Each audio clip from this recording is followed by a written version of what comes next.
Chacun des candidats donc, a reçu cette vidéo trottoir et on leur a demandé de retenir 2 questions. Après avoir abordé les thématiques, ils auront 4 minutes pour répondre à ces 2 questions et ensuite il y aura un débat dans la salle avec vous pendant 45 minutes. Pour l'heure, c'est le moment de recevoir les candidats. Donc je vais appeler la candidate de lutte ouvrière, le candidat d'Alliance centriste, le candidat du Front National, la candidate du Front de gauche, le député sortant qui est donc candidat du PS, et donc Jean-François Monnier qui est le suppléant d'Héloïse Carrier de Résistance UDB Écologie Les Verts, qui était pris ce soir, apparemment qu'il n'a pas pu se libérer. Donc Jean-François va répondre à sa place aux questions tout à l'heure.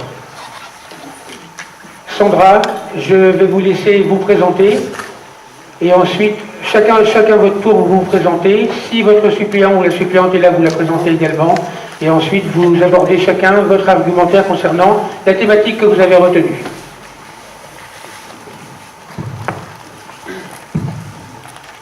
Sandra Chirazi, je suis la candidate de lutte ouvrière sur la circonscription. Bonsoir tout le monde, Dominique Julot, candidat Alliance centriste, et je suis en présence de Thérèse Berthaud. Je suis maire de la Chapelle-de-Brun depuis 1995, élu depuis 1983, président du Pays de Redon-Bretagne Sud, père de 2 enfants et préparateur en pharmacie, habitant pour des raisons que vous comprenez. Si on a des responsabilités d'élu, on est obligé de prendre du temps pour ce faire. Merci Thérèse d'être là. Alors, Christian Ressort, je suis, comme on vous l'a annoncé, candidat du Rassemblement Bleu Marine, donc le Front National, et j'habite à Bréal-sur-Montfort. Je suis bréalais depuis 16 ans, j'ai été mordelais pendant 16 ans précédemment. Breton d'adoption depuis une bonne cinquantaine d'années. Et donc, ce qui motive ma présence ici ce soir, c'est que actuellement nous sommes, à mon avis, pratiquement les seuls à défendre des thèmes un petit peu originaux par rapport aux autres. Voilà. Je suis Michel Gillet, donc j'ai 60 ans, je suis statisticienne, je suis née à Saint-Brieuc, j'habite Rennes et je travaille à Bru. Et autrement, je suis candidate donc pour le Front de gauche au nom de la gauche unitaire, qui est une petite formation qui était issue auparavant de la LCR. Bien, bonsoir, Jean-René Marsac, député effectivement élu en 2007, candidat pour le Parti Socialiste et la majorité présidentielle. J'ai 58 ans, redonnais. J'ai exercé des fonctions d'élu municipal pendant 12 ans, et adjoint au maire, et d'élu régional également pendant 12 ans. Et je n'exerce que ce mandat de député, puisque j'ai choisi de n'exercer qu'un mandat à partir de 2010. Rosane Geffroy, qui est présente, était déjà ma suppléante en 2007. Elle est à nouveau pour cette nouvelle législature. Excusez-moi, j'ai oublié de présenter mon suppléant, Romain Hippo, qui est enseignant. Bonsoir, je m'appelle Jean-François Monnier. Donc je vous prie d'excuser Héloïse Cordier, ma candidate, qui n'a pas pu venir ce soir. Nous avions prévu de faire une réunion ce soir à Plément-le-Grand sur la question du projet d'aéroport à Notre-Dame-des-Landes. Et lorsque nous avons reçu l'invitation pour la réunion de ce soir, les choses étaient déjà calées, donc on ne pouvait pas faire autrement. Donc on s'est partagé le travail entre nous deux. Moi j'ai 36 ans, je suis rennais, je suis militant à l'Union démocratique bretonne.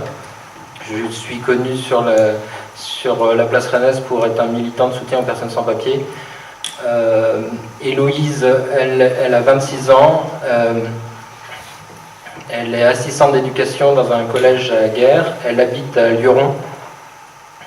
Et donc, elle est donc militante à Brésistance. Donc nous avons une candidature donc présentée à la fois par Brésistance et l'Union démocratique bretonne et soutenue par Europe Écologie Les Verts. Merci Jean-François. Je vous présente Michel qui va être le maître du temps ce soir. Nous avons un chronomètre, marrant d'ailleurs, ça va mettre un petit peu d'ambiance, puisque normalement il devrait sonner si tout va bien. Normalement même il ne devrait pas sonner parce que vous allez respecter votre temps de parole. Donc on ira de 3 minutes, de minute en minute pour vous signaler où vous en êtes. Sandra, vous avez choisi la thématique de l'emploi. Vous avez 6 minutes pour développer votre argumentaire. Donc, le chômage est un véritable fléau. Les plus jeunes sont quasiment un quart à en être victimes. Les plus âgés sont les premiers licenciés dès qu'ils sont un peu abîmés ou fatigués. Les nouvelles annonces de licenciement tombent sans arrêt. Carrefour, Air France, PSA, Thomson, Doux, tandis que pour ceux qui restent, les cadences sont infernales. Alors l'exemple qui me vient immédiatement à l'esprit à Redon, c'est celui de l'usine Forestia de Saint-Nicolas, qui a fermé en juin 2011, en laissant près de 400 travailleurs sur le carreau, dont la plupart n'ont pas retrouvé d'emploi, évidemment.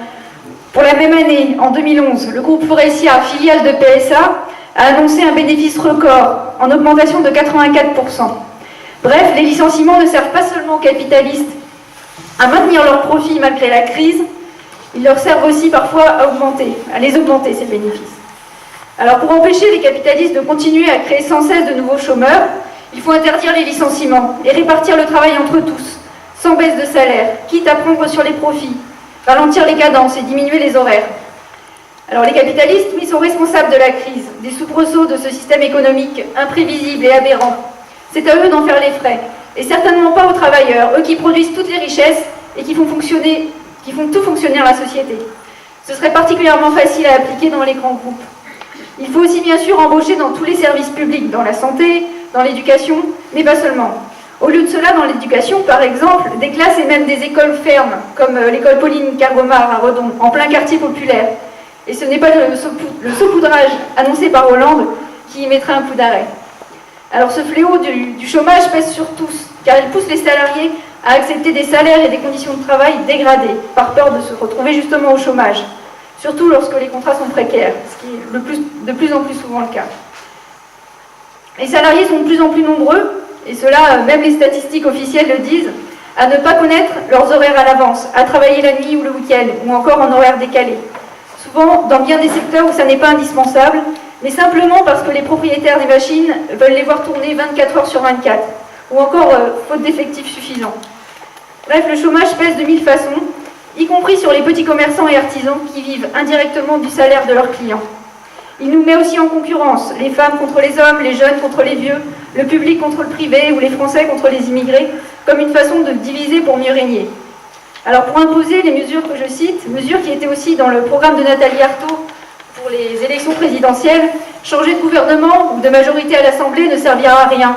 Il faudra que le monde du travail retrouve le chemin des luttes de l'ampleur de mai 68 ou de juin 36, des luttes collectives où le monde du travail ne se laisserait pas diviser justement selon les statuts, les origines ou le sexe, mais où il se battrait collectivement. Enfin, pour maintenir notre pouvoir d'achat, il faut imposer l'échelle mobile des salaires, des pensions et des retraites, et même des allocations de toutes sortes. Dès que les prix augmentent, nos revenus doivent suivre. Ce n'est évidemment pas avec l'augmentation du SMIC que propose le gouvernement actuel que cela se produira. Pour cela aussi, il faudra des luttes, comme l'ont compris les salariés de Cargill à Redon qui ont débrayé pour leur salaire. Enfin, comme tous ces capitalistes prétendent toujours être obligés de licencier et être dans la capacité d'augmenter les salaires, il faut lever le secret des affaires, le secret bancaire et le secret industriel. La population doit pouvoir contrôler où va l'argent, quel mauvais coup se prépare. Et là, on verrait que les licenciements ne sont jamais justifiés et qu'il y a largement de quoi augmenter les salaires. Bien des salariés savent un petit bout de ce qui se trame contre eux, mais la loi leur interdit de mettre en commun leurs connaissances dans ce domaine et évidemment de les rendre publiques. C'est grâce au message anonyme d'un cadre, par exemple, que les salariés de PSA Aulnay, en région parisienne, ont appris que la direction prévoyait de fermer leur usine et qu'ils ont pu se préparer à se défendre. Il faudra même, pour mettre fin à cette gestion irresponsable et catastrophique des banques et des grandes entreprises par les capitalistes, les exproprier pour mettre ces moyens dans les mains de la population, afin de produire pour les besoins de tous et pas pour le profit d'une petite minorité. Le capitalisme a montré avec cette crise son vrai visage, celui d'une société où finalement le trop-plein de richesses conduit à la misère pour une grande majorité. Et les idées communistes sont donc pour nous plus d'actualité que jamais. Voilà. Merci. Alors nous retrouverons Sandra tout à l'heure lorsqu'il s'agira de répondre à 2 questions qu'elle a sélectionnées dans la vidéo trottoir. Je laisse maintenant la parole à Dominique qui a choisi la thématique de la santé. Oui, alors, tout d'abord il y a un constat. En 2000, l'OMS classait la France comme ayant le meilleur système de santé au monde. Aujourd'hui, nous sommes numéro 7 en Europe. Et un autre indicateur, la sécurité sociale a un déficit continu depuis 30 ans et aujourd'hui il est à moins 136 milliards d'euros. Donc la question essentielle à prendre en compte au niveau national, c'est celle-ci.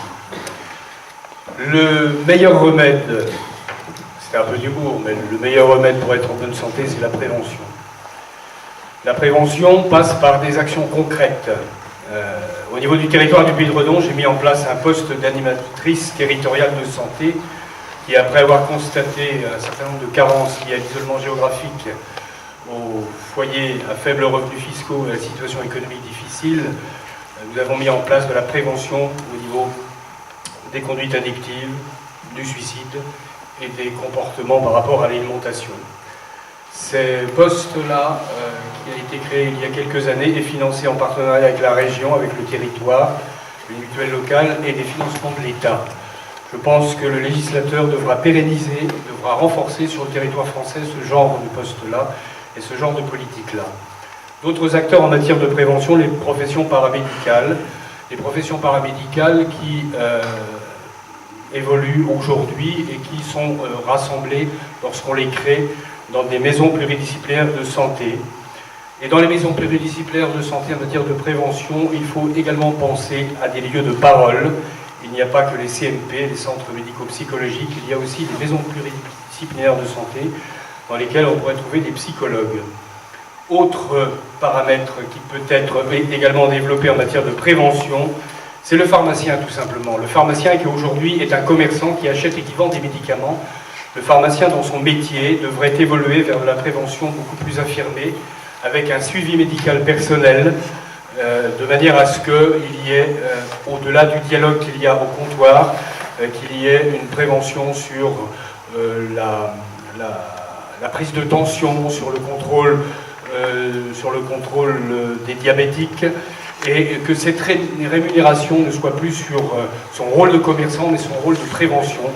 Et je pense que cela permettrait également, alors je suis préparateur en pharmacie, vous comprenez pourquoi je peux un peu développer ce thème-là, non pas pour que les pharmaciens restent à leur poste, mais parce que je considère que si on n'aide pas ce domaine-là à avoir une vocation supplémentaire sur la prévention et une rémunération différente, on verra de plus en plus, et on le voit déjà, des officines de pharmacie disparaître au profit de grosses officines qui se regroupent, voire qui se regroupent dans les centraux commerciaux, ce qui n'est pas bon pour l'aménagement du territoire. Donc je pense que pour l'aménagement du territoire, il faut poursuivre cette démarche-là par rapport à la prévention. Voilà, sur l'accès aux soins, les maisons pluridisciplinaires de santé, évidemment. Je suis président du SCOT, schéma de cohérence territoriale, et on a fait en sorte qu'à moins de 10 minutes de chaque habitation, on ait le minimum de services. Et on fait en sorte également que sur ce qu'on appelle les pôles intermédiaires, c'est-à-dire les chefs-lieux de canton, il y ait des maisons pluridisciplinaires de santé. Je suis également pour la contrainte à l'installation en milieu rural. Ce n'est pas normal que des professions d'exercice libéral comme les médecins en milieu rural n'aient pas l'obligation pendant quelques années d'exercer en milieu rural plutôt que d'aller s'installer sur la Côte d'Azur ou dans le golfe du Morbihan. Je pense qu'il y a d'ailleurs aujourd'hui, c'est tout à fait récent, l'ordre des médecins qui commence à travailler là-dessus, voire à imposer dans les régions dans lesquelles les médecins ont été formés une obligation de travailler en milieu rural pendant 5 ans. Sur les hôpitaux, évidemment, il faut travailler en réseau. Redon, Rennes et Bains, plus spécifiquement Redon-Rennes, puisque Redon est éloigné des CHU, et je pense plus particulièrement à la télémédecine et au très haut débit, et également au réseau de médecins, pour faire en sorte que les médecins qui sont dans les hôpitaux ruraux ne se sentent pas isolés. Enfin, la dépendance, je pense que c'est un problème crucial. Il faut considérer le parcours de vie, depuis le domicile jusqu'à l'isolement, en passant par des pavillons adaptés, en passant également, pourquoi pas, par des familles d'accueil. C'est de la création d'activités, et le financement de la dépendance est quelque chose d'important. C'est la solidarité nationale, mais ce n'est pas que ça. Dans d'autres civilisations, on emmène nos anciens jusqu'au bout, chez soi. Aujourd'hui, on ne peut pas, mais je pense qu'il faut être cohérent. Il faut s'adresser également à un partenariat public-privé avec, moi je proposerais de réfléchir au plan épargne-retraite, à une assurance mutuelle dépendance un peu plus systématique. Et puis pourquoi pas, sur votre bulletin de salaire, mesdames et messieurs, vous avez, si vous êtes salarié, une contribution solidarité autonome. Pourquoi ne pas l'étendre à tous les actifs, qu'ils soient salariés ou non? Voilà, en conclusion, je dirais que, de manière avec un peu d'humour, que j'aimerais bien écrire une ordonnance contre le mal-être constaté, parce que je pense que c'est ça l'état de santé dans lequel notre société est. Premièrement, la reconnaissance individuelle. Deuxièmement, la place de chacun dans notre société. Troisièmement, la solidarité intergénérationnelle. Et enfin, la proximité et l'attention à l'autre. C'est mon quotidien. Merci. Eh bien, écoutez, pour l'heure, tout se passe bien. Chacun respecte bien son temps de parole. J'espère qu'on va continuer ainsi. Donc, Christian, maintenant, à vous d'aborder les thématiques de l'emploi. Alors, je pense que je vais être beaucoup plus bref que tout le monde. En fait, vous avez actuellement deux types de pensée. Vous avez la pensée mondialiste d'un côté et la pensée nationaliste de l'autre. Que ce soit M. Sarkozy, M. Hollande, ils sont tous les deux mondialistes, ils sont tous les deux européistes, donc il faut s'attendre à ce qu'ils fassent exactement la même politique. Cette politique qui nous a conduit droit dans le mur et qui continuera à nous conduire droit dans le mur. Si on veut que les travailleurs français retrouvent un certain bien-être, il faudrait d'abord qu'ils soient favorisés par rapport à tout étranger qui est sur notre territoire. Et nous sommes partisans du travail aux Français d'abord. Par ailleurs, nous préconisons une protection douanière et une taxation des importations. Taxation des importations qui pourrait très bien aussi concerner les fabricants de voitures français qui font rentrer des voitures fabriquées à l'étranger. Lorsqu'ils n'auront plus l'intérêt à faire fabriquer à l'étranger les voitures, ils les feront fabriquer en France comme par le passé. Cette taxation nous permettra de dégager 200 € de salaire supplémentaire pour toutes les personnes qui ont moins de 1 500 € de salaire à l'heure actuelle. Et cela sans que ça coûte un sou à l'employeur ou aux contribuables. Ça change un petit peu.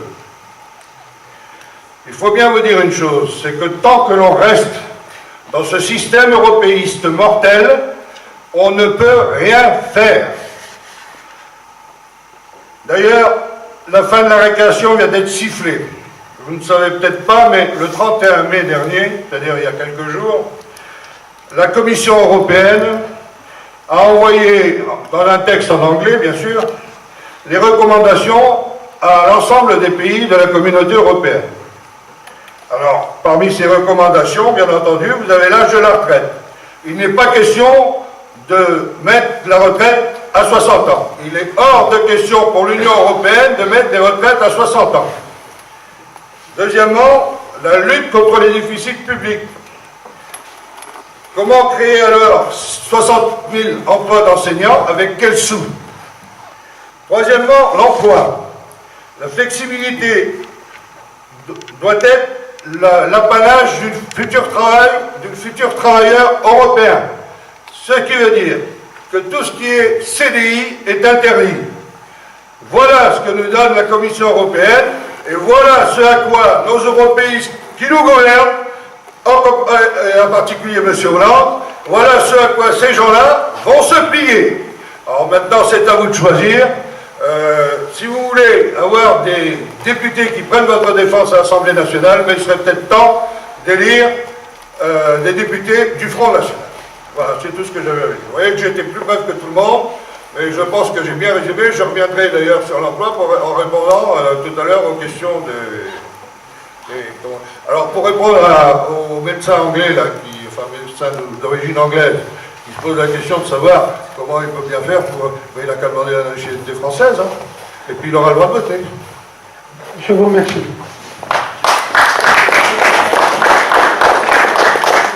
Michel, également, donc l'argumentaire sur l'emploi, puisque c'est la thématique que vous avez retenue.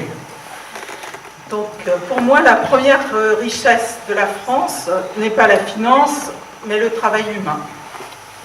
Ce qui signifie que le droit de toutes et de tous au travail doit être établi, quelle que soit la nationalité des personnes, contrairement à mon voisin. La lutte pour l'emploi passe effectivement par la lutte contre le chômage. Donc, la première mesure à prendre concerne les licenciements boursiers qu'il faut interdire. Et il faut également, dans ce cas, limiter la distribution des dividendes pour les entreprises qui licencient. Nous sécuriserons les parcours de chacune et chacun dans l'emploi et la formation, avec une continuité de revenus tout au long de la vie, en instituant une sécurité sociale professionnelle, prenant en charge les périodes de non-emploi et de formation. La lutte pour l'emploi passe aussi par l'arrêt de la précarisation des emplois. Plus de 90% des pertes d'emploi sont des fins de contrat. C'est pour ça que nous exigerons la titularisation des 800 000 non-titulaires dans la fonction publique. L'attribution de CDI au lieu de CDD. Le CDI doit redevenir la norme du contrat de travail. Nous exigerons aussi un quota maximal d'intérimaires et de CDD de 5% dans les grandes entreprises et de 10% dans les PME. Les droits des travailleurs des entreprises sous-traitantes devront être alignés vers le haut, vers ceux des entreprises donneuses d'ordre. Par ailleurs, la refonte générale des politiques publiques RGPP devra être abrogée et les emplois nécessaires à la satisfaction des services publics rendus à la population devront être créés. En particulier, nous proposons de doubler les effectifs de l'inspection du travail afin de faire respecter les droits sociaux du travail. Le respect de ces droits est l'une des façons de lutter contre la souffrance au travail. La lutte pour la santé au travail sera décrétée cause nationale. Le réinvestissement massif de l'État dans la médecine du travail en sera une des mesures. La lutte pour l'emploi passe aussi par le partage du temps de travail et par la confirmation des 35 heures par la loi, sans annualisation, ni perte de salaire, et avec des embauches correspondantes, notamment dans la fonction publique, et sous le contrôle des élus du personnel. Le recours aux heures supplémentaires doit être strictement limité, comme les horaires atypiques, le travail le dimanche et jours fériés. Par ailleurs, en dehors de situations exceptionnelles et limitées dans le temps, par exemple en cas de maladie spécifique, je suis également contre le télétravail qui individualise le salarié face à un patron tout-puissant et contrarie toute action syndicale. De lourdes pénalités doivent être appliquées aux entreprises qui ne respecteraient pas l'égalité femmes-hommes. La qualification du travail doit être reconnue. Les stages doivent être rémunérés à hauteur de 50% du SMIC dès le premier mois. Le partage du travail, c'est aussi le rétablissement de la retraite à 60 ans à taux plein, avec 75% du salaire de référence. Enfin, nous porterons immédiatement le SMIC à 1 700 € brut par mois pour 35 heures. Défendre l'emploi, c'est également rétablir le potentiel industriel et relocaliser l'économie. Nous voulons reconstruire un tissu industriel diversifié en engageant une politique d'aménagement et de développement industriel du territoire fondée sur des exigences d'emploi, de qualification, de recherche et d'environnement. Les entreprises qui délocalisent et licencient devront rembourser toutes les aides publiques qu'elles auront perçues. Nous favoriserons au contraire la relocalisation des activités et les circuits courts de distribution. Le soutien de l'État et des pouvoirs publics aux PME-PMI sera accru, tandis que la présence de l'État sera renforcée dans le capital d'entreprises stratégiques. Il faudra également, j'en suis sûre, nationaliser les banques. Nous stopperons et inverserons le processus de concentration de l'agriculture et recréerons des emplois dans ce secteur. Nous soutiendrons l'installation de jeunes agriculteurs et imposerons une juste rémunération du travail agricole, par exemple en encadrant les prix aux producteurs. Alors, il est évident que toutes ces mesures nécessitent un partage des richesses, une réforme profonde de la fiscalité, une lutte sans merci contre la fraude fiscale qui représente des milliards d'euros par an, plus de 50, qui nécessite aussi la remise en cause du traité de Lisbonne, la suppression des paradis fiscaux, un audit de la dette publique, j'en passe, et des meilleurs. Merci.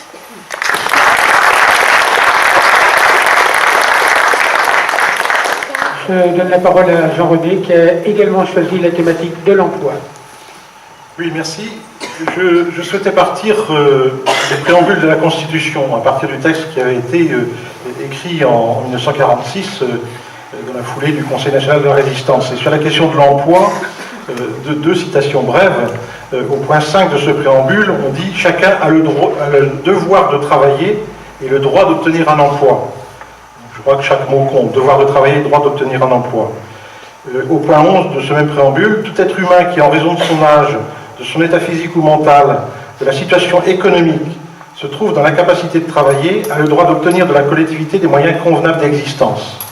Effectivement, au moment où on oppose ceux qui travaillent et les soi-disant assistés, je crois qu'il est utile de rappeler ça, et que constitutionnellement, nous avons effectivement le devoir de travailler sur la question de l'emploi et de trouver les moyens de subsistance à ceux qui sont privés d'emploi. Alors effectivement, aujourd'hui, la situation ne respecte pas ces engagements constitutionnels. On voit bien que l'objectif n'est pas atteint, loin s'en faut, puisque nous sommes à 9,4% de chômeurs, 2 884 500 qui sont immédiatement disponibles, ce qu'on appelle la catégorie A, mais 4 582 000 demandeurs d'emploi recensés au total. 1 783 000 sont au chômage depuis plus d'un an. Et effectivement, ça a été souligné tout à l'heure, 22% des moins de 25 ans sont au chômage. Donc une situation qui est évidemment inacceptable, qui a des conséquences très très lourdes sur le fonctionnement de notre société, qui a, je crois, aussi des conséquences sur la véracité de nos valeurs républicaines. Je pense qu'un chômage massif et de longue durée, à terme, détruit notre esprit républicain, et c'est donc un sujet majeur pour nous tous. Et puis, bien évidemment, et ce que nous constatons tous les jours, c'est que le chômage détruit aussi la situation personnelle des gens, quelquefois leur situation familiale. Alors, il y a deux volets que je veux développer. Bien évidemment, le volet économique, comment relancer l'économie, comment relancer l'emploi. Et là, il faut clairement une politique économique et industrielle qui soit volontariste, qui ne soit pas à la remorque des grands groupes financiers, qui ne soit pas à la remorque des grandes firmes industrielles, y compris multinationales, et donc une vraie politique nationale et européenne. Malgré ce qui a été dit tout à l'heure, moi je crois effectivement à la dimension européenne de manière importante sur le plan économique et sur le plan industriel. Il y a bien évidemment des choses très importantes à faire à l'intérieur de l'Europe, aux frontières de l'Europe, mais une nouvelle dynamique économique est forcément en dimension européenne. Alors dans les propositions de François Hollande, il y a des choses très très précises sur la Banque publique d'investissement, des fonds régionaux de soutien aux PME, en particulier sur les filières d'avenir, et tout particulièrement aussi un rappel du rôle des collectivités territoriales, des régions, que les régions soient encore plus fortement les leaders en matière de développement économique local. Il y a le développement local qui est très très important.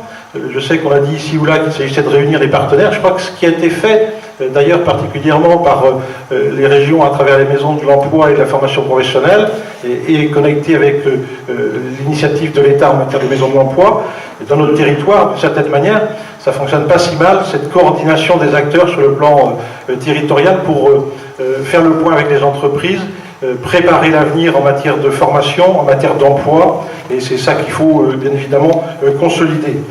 Je pense aussi que dans le développement économique, il est très très très important d'accueillir les créateurs d'entreprises, d'accompagner les créateurs d'entreprises. Quand vous regardez le tissu industriel de nos territoires, la plupart du temps, c'est une petite entreprise qui est devenue grande. Donc la capacité qu'on a à générer la création d'entreprises, à accueillir des créateurs d'entreprises, à les accompagner dans leur développement, à la fois sur le plan du conseil, sur le plan technique, sur le plan financier, c'est une démarche qui nous permet de redynamiser le tissu économique. Sur le plan national, je citais aussi tout l'effort qui est fait sur la construction, qui sera fait sur la construction et la réhabilitation du logement, tout ce qui est lié aux énergies renouvelables, qui sont des éléments essentiels pour relancer l'activité économique. Sur la partie plus sociale, effectivement, il faut renforcer le coût des licenciements collectifs pour les entreprises qui versent des dividendes et qui rachètent leurs propres actions. Il y a par ailleurs, effectivement, tout ce qui est la sécurisation des parcours professionnels, c'était évoqué par la collègue candidate tout à l'heure, qui est très très importante. Il est anormal que ce soit les salariés qui soient pénalisés par la précarité de l'activité économique, par la précarité du travail. Il faut que nous sécurisions le parcours des salariés entre les périodes dans telle ou telle entreprise. Le retour à la formation tout au long de la vie, c'est un point essentiel. Il n'y a pas que la formation initiale. Toute personne a le droit à la formation tout au long de la vie. Et on sait que ça ne fonctionne pas bien aujourd'hui, que la réforme sur la formation professionnelle qui a été faite il y a 2 ans n'est pas appliquée, n'atteint pas sa cible. Il faut que nous retravaillions sur ces sujets. Lutter contre la précarité dans l'emploi, dans les contrats de travail, recalibrer effectivement l'usage de l'intérim et du CDD, alors que ce n'est pas justifié dans nombre de cas. Voilà quelques pistes que nous pourrons développer.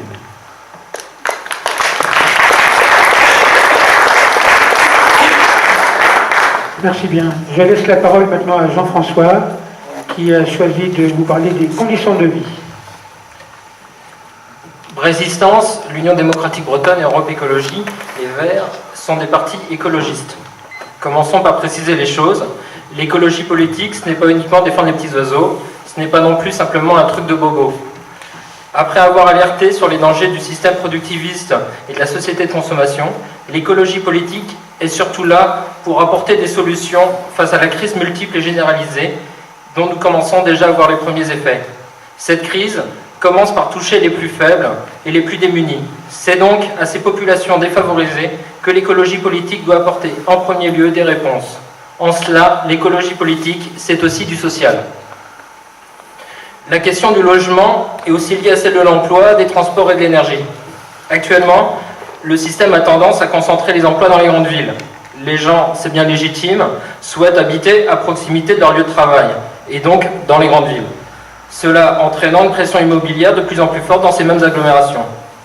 Et la seule alternative qui est proposée est soit de densifier les villes-centres, soit d'envoyer les gens à plusieurs dizaines de kilomètres de leur lieu de travail.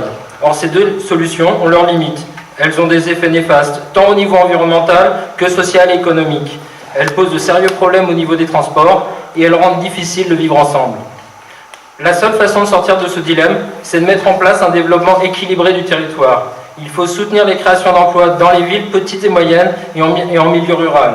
Pour cela, il faut aussi donner au territoire les moyens de se défendre au niveau économique. Bien sûr, pour réduire la pression immobilière, il nous faut aussi créer de nouveaux logements, notamment sociaux. Il faut certes construire du neuf, mais nous ne devons pas ignorer non plus l'existant. Nombre de bâtiments pourraient accueillir des logements après rénovation, mais le système est tel que nous préférons les voir tomber en ruine. N'oublions pas l'aspect énergétique du logement. De nombreux travaux seront nécessaires afin d'améliorer l'isolation du bâti existant. Pour le neuf, nous avons besoin de normes ambitieuses et contraignantes sur ces questions. Nous devons refuser les passoires énergétiques. Rappelons enfin qu'une politique du logement digne de ce nom sera fortement créatrice d'emplois. Avec la raréfaction inéluctable des ressources fossiles, l'énergie va fatalement devenir de plus en plus chère. Or, notre société en est totalement dépendante. Nous devons engager une véritable transition énergétique pour faire baisser drastiquement nos consommations d'énergie. Nous devons impérativement aller vers plus d'efficacité et de sobriété. Le tout voiture va s'avérer rapidement une impasse. Nous nous devons d'anticiper cela. Il nous paraît important de développer des transports en commun utiles et accessibles à tous. Nous proposons l'amélioration et la réouverture des lignes TER et le développement des dessertes de bus. Nous proposons la gratuité des transports publics pour les chômeurs, les précaires et les étudiants. Le nucléaire n'est en rien une solution aux problèmes énergétiques. Conditions d'extraction de l'uranium, questions de sécurité, devenir des déchets, opacité du système, les raisons de réclamer la sortie du nucléaire sont nombreuses et toutes suffisantes à elles seules. L'eau est le bien le plus précieux de l'humanité.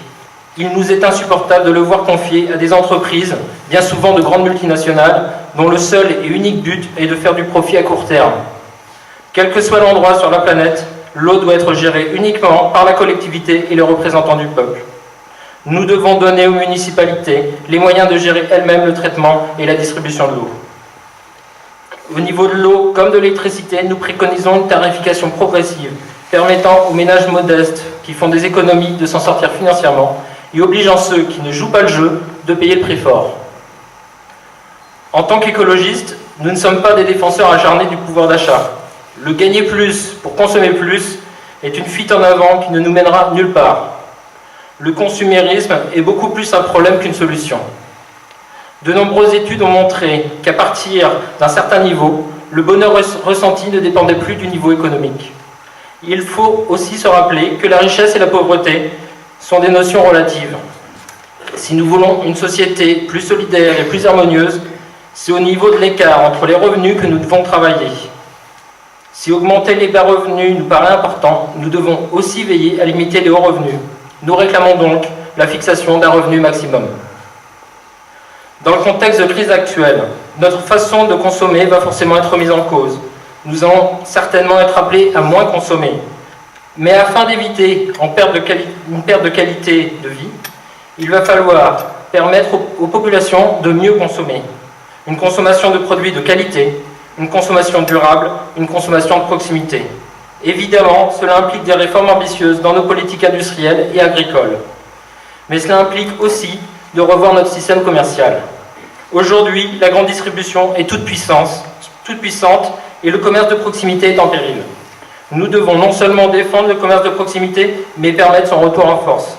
La grande distribution déstructure nos économies, détruit 4 fois plus d'emplois qu'elle n'en crée, détruit le lien social et nous a rendus encore plus dépendants de la voiture. Il est plus que temps de lâcher le caddie. L'écologie politique passe forcément par la défense du service public, de proximité. La raison d'être d'un service public n'est pas d'être rentable et de rapporter de l'argent. Il est là pour aider les populations et les territoires, et en premier lieu, les plus défavorisés. Le service public ne peut se concevoir que s'il est accessible à tous. Nous devons donner aux territoires les moyens de défendre et de développer leurs services publics. En un mot, nous devons leur donner l'autonomie.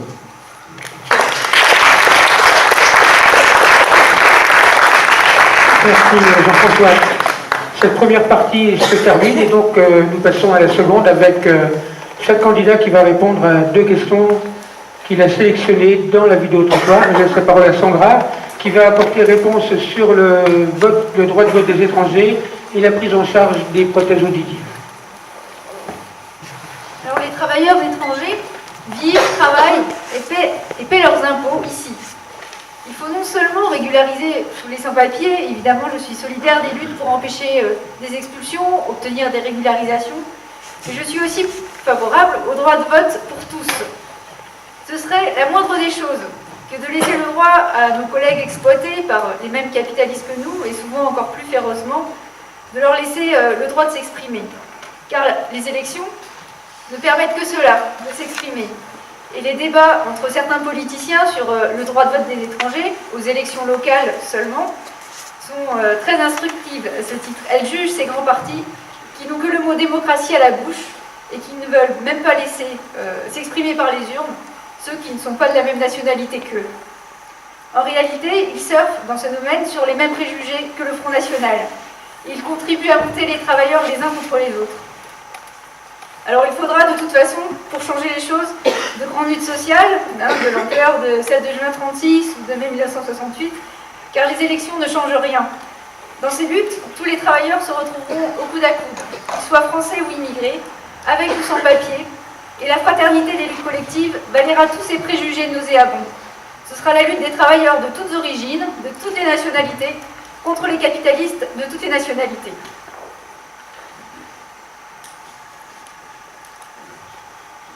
Sur la santé et les prothèses auditives, alors depuis 30 ans, sous la gauche comme sous la droite, l'accès aux soins s'est dégradé. Et des remboursements de médicaments, la mise en place et l'augmentation ensuite par les différents gouvernements du forfait hospitalier, la mise en place plus récemment de franchises médicales, les fermetures de petits hôpitaux sous prétexte de favoriser les grands, et puis dans le même temps la fermeture de lits dans les grands hôpitaux, dans les grands centres hospitaliers, sans parler des taxes sur les mutuelles. Le résultat, c'est que bien des gens n'ont plus les moyens de se soigner correctement et que le personnel de santé a de moins en moins les moyens de faire son travail. Le personnel de l'hôpital de Redon, il laisse même sa santé. Il n'y a rien d'étonnant à cela. L'argent public, au lieu de servir au service public, sert à renflouer les capitalistes de tout poil et dernièrement, plus particulièrement les banques. À ce titre, ces banques sont doublement bien servies. Les hôpitaux qui manquent de moyens alloués par l'État s'endettent auprès de banques, comme Dexia, qui le leur font payer au prix fort, en leur refourguant même parfois des prêts dits toxiques. Alors pour rogner ce service public, l'État a aussi invoqué le fameux trou de la sécurité sociale, prétendument creusé par des malades trop dépensiers, alors que ce sont les gouvernements successifs qui l'ont creusé, en puisant dans la caisse de toutes sortes de façons, et notamment par des exonérations de charges accordées aux entreprises. Cette année, l'État a augmenté les taxes sur les mutuelles, qui sont contraintes de la répercuter sur les cotisations. Les assurances privées, elles, prospèrent, lorgnaient depuis longtemps sur ce secteur qui semblait leur échapper. Alors pour que la santé redevienne un véritable service public, il faudra des moyens conséquents. Il faudra forcément s'en prendre à ceux qui dirigent toute l'économie. Et d'ailleurs, les capitalistes de l'assurance et de l'industrie pharmaceutique, par exemple, font des milliards de bénéfices sur le dos des malades. Eh bien, il faudra les leur reprendre.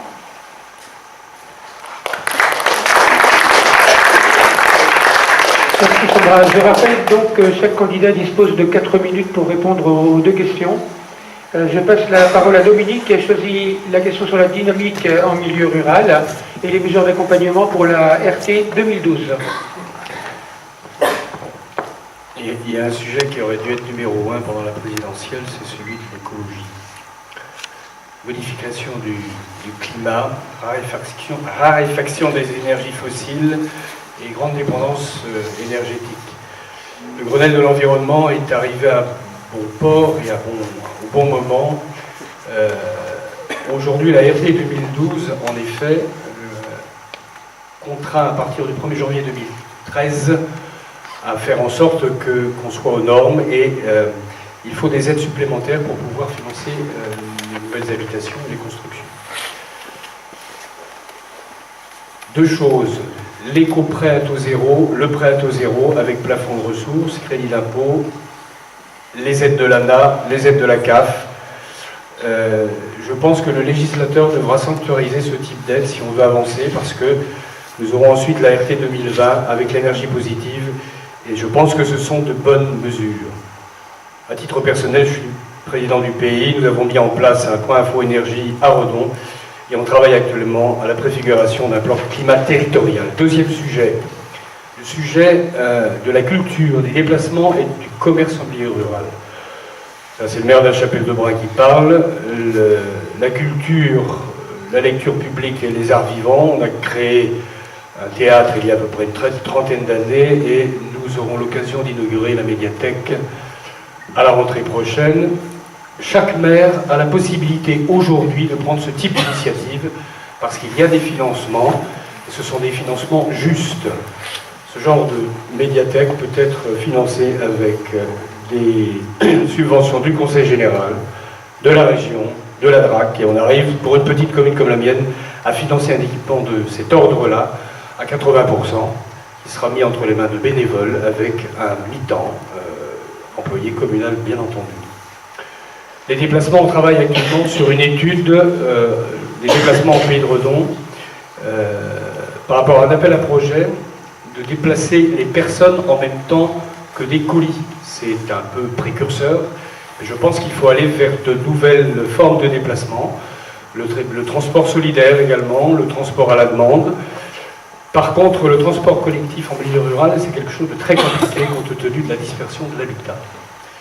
Le commerce, je suis président du SCOT, schéma de cohérence territoriale. Comme je vous l'ai dit tout à l'heure, on s'est attaché à faire en sorte qu'il y ait un minimum de services à moins de 10 minutes de chaque habitant, ce qui veut dire qu'il faut aider les communes rurales à maintenir un multiservice de proximité. Pour ce faire, dans le SCOT, nous avons fait en sorte de limiter la création de surfaces complémentaires aux surfaces commerciales existantes dans les chefs-lieux de canton. Lorsque vous avez un centre commercial, aujourd'hui, sur certains chefs-lieux de canton, nous n'avons pas la possibilité d'y adjoindre une galerie commerciale. Ça a été très coercitif, ça a été très difficile à obtenir, mais je pense que ça permet de faire en sorte que le commerce de proximité puisse vivre. Également, il y a des fonds FISAC qu'il faut sanctuariser, qui sont des fonds qui sont distribués avec des fonds de l'État et de la grande distribution. Je pense que la politique nationale, et en particulier le gouvernement et l'Assemblée, devra continuer à pérenniser ce type d'aide au maintien du commerce de proximité et des services en milieu rural. Voilà.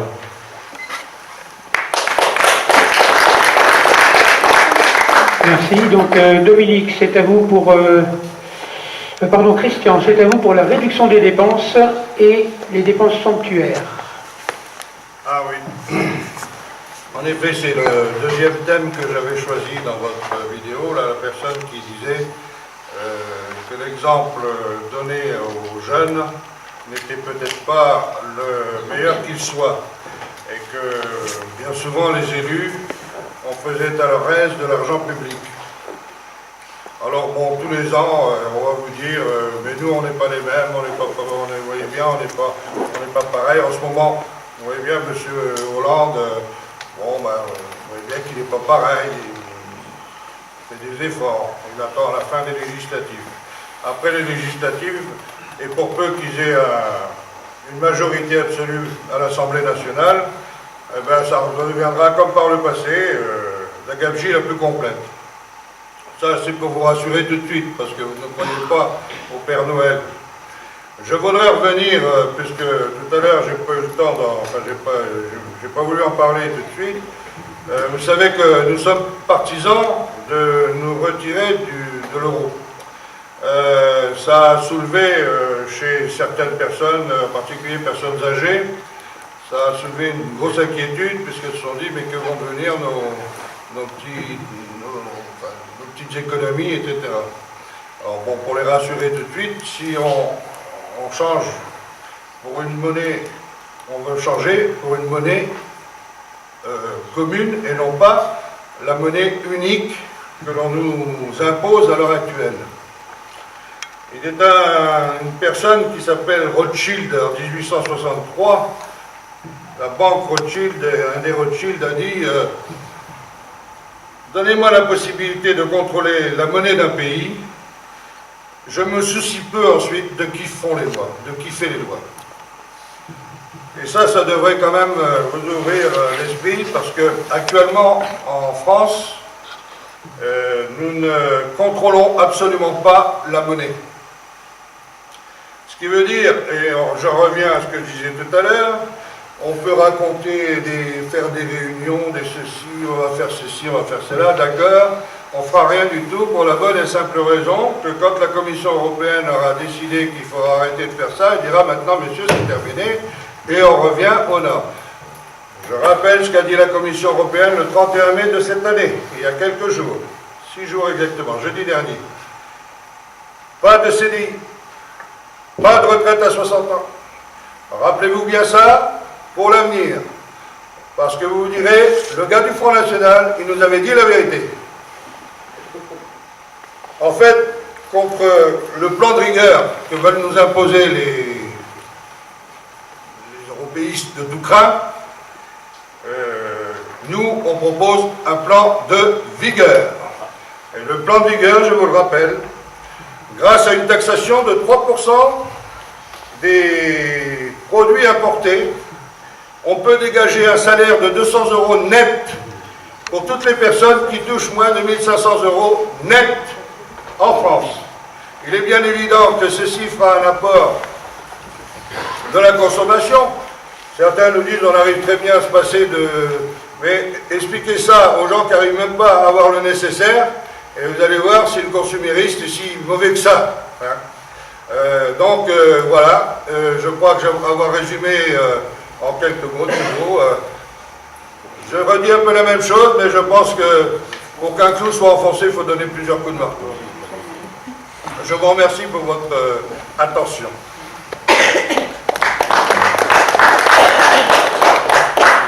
Michel, c'est à vous pour répondre à une question sur la formation et les rythmes scolaires. Alors la première question, c'est la question de la boulangère, sur la question de la formation professionnelle et sur la connaissance des filières de formation. Donc sur le premier point, nous nous battrons pour rétablir les postes de conseillers d'orientation psychologue et procéderons à des recrutements pour que tous les jeunes aient accès au service public d'orientation. Nous attachons une importance capitale à la formation professionnelle et en conséquence, nous exigerons que l'investissement de l'État dans l'enseignement professionnel soit augmenté de 50% pour que les enseignements techniques, professionnels et généraux soient d'égale qualité. Alors je répondrai à la deuxième question sur le rythme scolaire et sur le contenu de l'enseignement. Avec la FCPE, nous faisons l'analyse que les rythmes scolaires ne sont pas adaptés au rythme et aux besoins des enfants et des jeunes. Il est indispensable de raccourcir le temps de travail quotidien des élèves afin de ne pas dépasser 5 heures par jour en primaire et 6 heures dans le second degré, en y incluant le temps de travail personnel et les aides éventuelles. Nous sommes aussi et surtout pour une redéfinition des programmes et plus globalement de l'école, afin qu'elle prenne comme point de référence l'élève qui n'a que l'école pour apprendre. Cela signifie la mise en place de pédagogie adaptée à chaque élève, une refonte de la progressivité entre les niveaux d'études, tout en conservant le cadre des disciplines. Oui, donc, en ce qui concerne, je suis pour la prise en charge des enfants durant 5 jours par l'éducation nationale, a priori du lundi au vendredi, mais avec une journée scolaire qui intègre les activités culturelles et sportives qui permettent un éveil des enfants et des jeunes, au lieu de laisser cela aux parents les plus fortunés qui peuvent payer ce type d'initiation et de loisirs. De même, le soutien scolaire doit être assuré par le service public de l'éducation nationale. Enfin, à titre personnel, je revendique le droit d'apprentissage dès la maternelle des langues minoritaires, qu'elles soient régionales, issues de l'immigration comme l'arabe, l'amazigh, ou du romani, les langues des Roms. Et en ce qui concerne la Bretagne, je suis bien évidemment en conséquence favorable à la scolarisation en langue bretonne et à la mise en place de filières bilingues de la maternelle à l'université. Donc oui à l'introduction d'une classe bilingue à Guichen, à la signature de la charte de langue régionale et minoritaire et à l'enseignement de l'histoire régionale.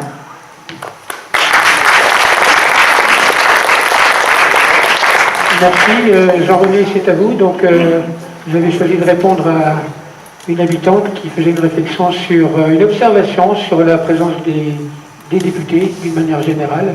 Et ensuite, je crois que vous laisserez la parole à votre suppléante Rosanne qui répondra sur les rythmes scolaires.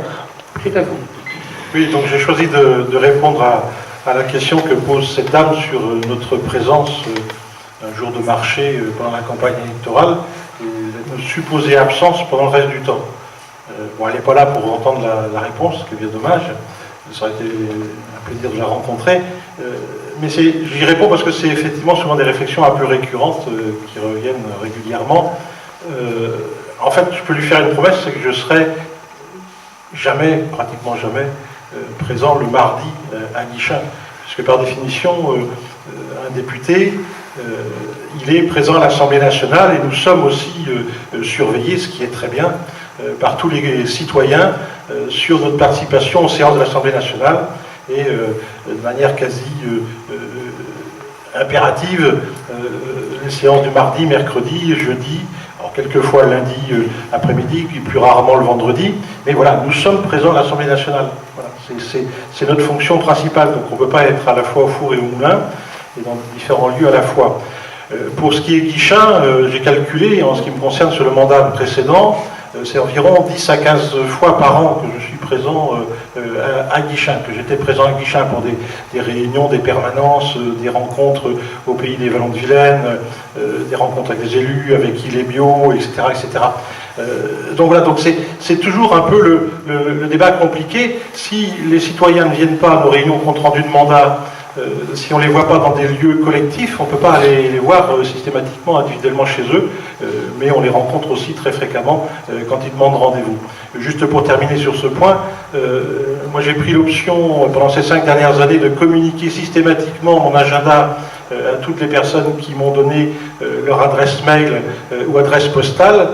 Et si je suis réélu, je prends bien évidemment cet engagement de poursuivre ça et de donner systématiquement mon agenda en détail à toute personne qui le souhaite pour avoir vraiment une visibilité de ce que fait le député. Voilà. Je laisse la parole à Rosanne pour...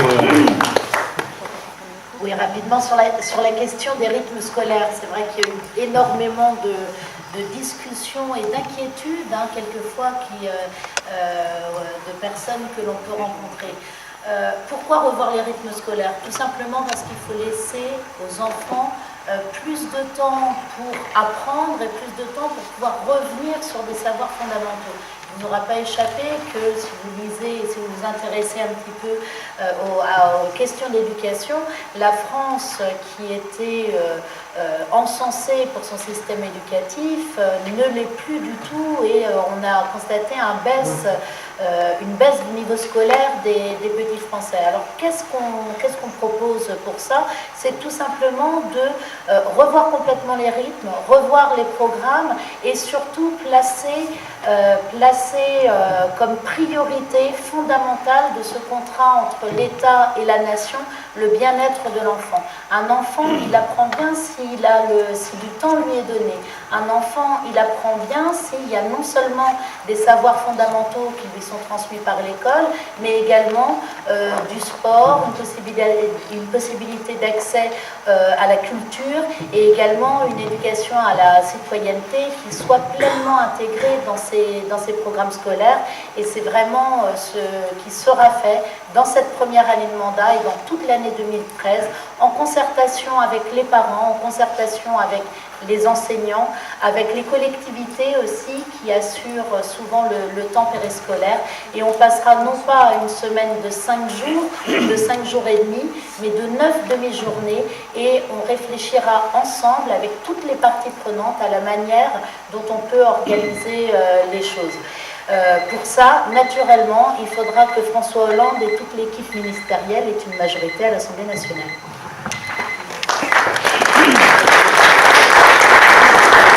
Merci.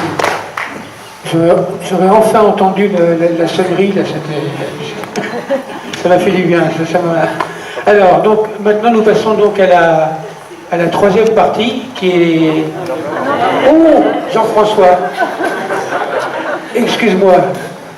Donc, Jean-François, je vais te laisser présenter, parler des questions que tu as choisies, pour me rattraper. Vas-y. Moi, c'était la question sur le rythme scolaire, qui a un franc succès, et sur celle de la dynamique en milieu rural.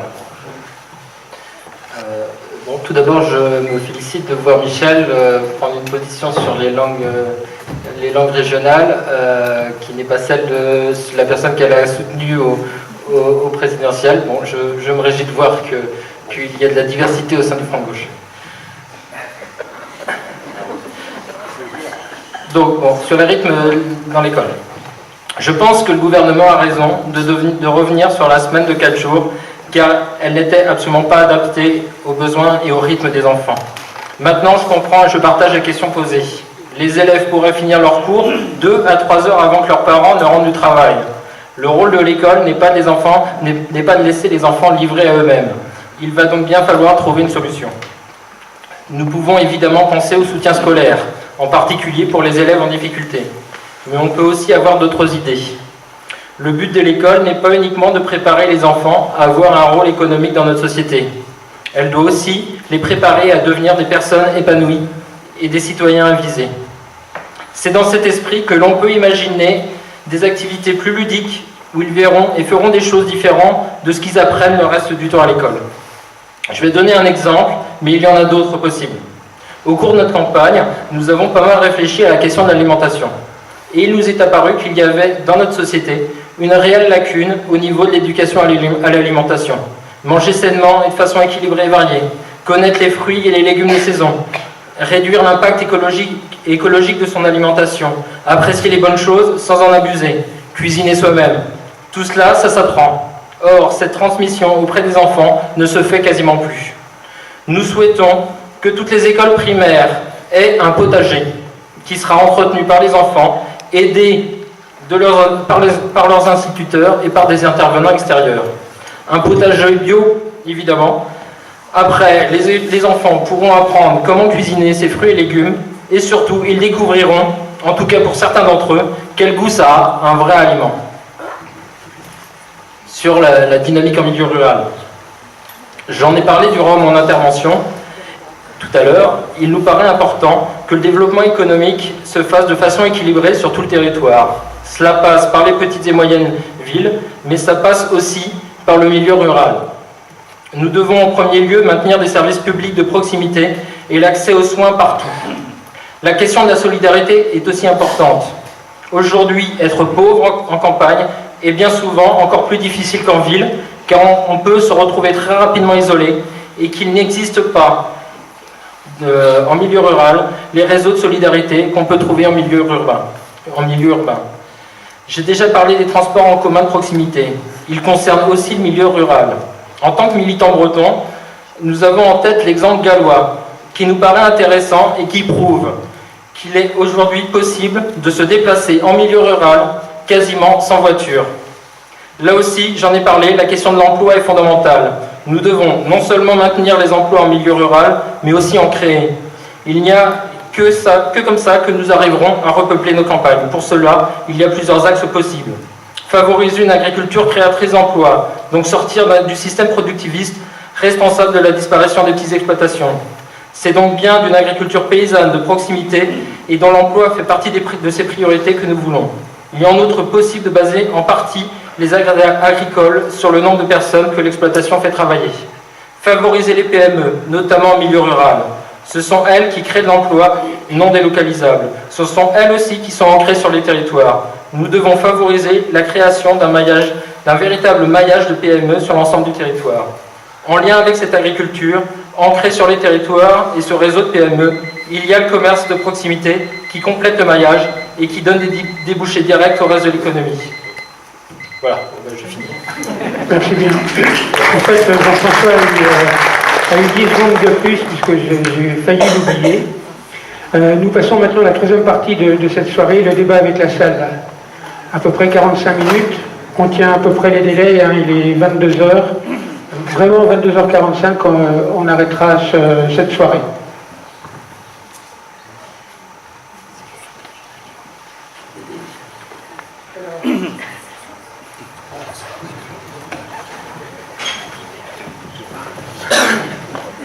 J'arrive.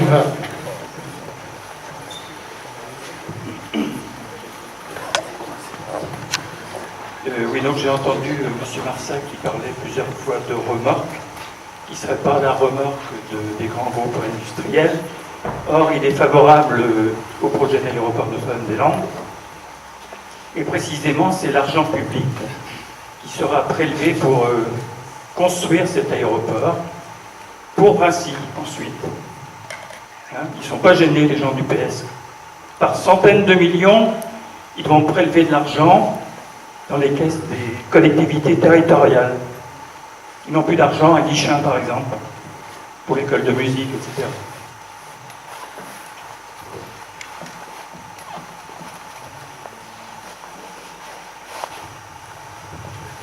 Peut-être directement une deuxième question. On va faire en binôme. Patrick, j'en ai une là. Oui, notre société. On entend? Oui, La mesdames et société. messieurs, vous avez parlé d'emploi en long et en large de tout à l'heure. Moi j'ai une question qui va vous paraître naïve, mais si par un coup de baguette magique, l'un ou l'une d'entre vous se trouvait demain à la tête de l'usine PSA, dont on peut penser ou craindre que sa fin est programmée, que feriez-vous? Comment? Avec qui?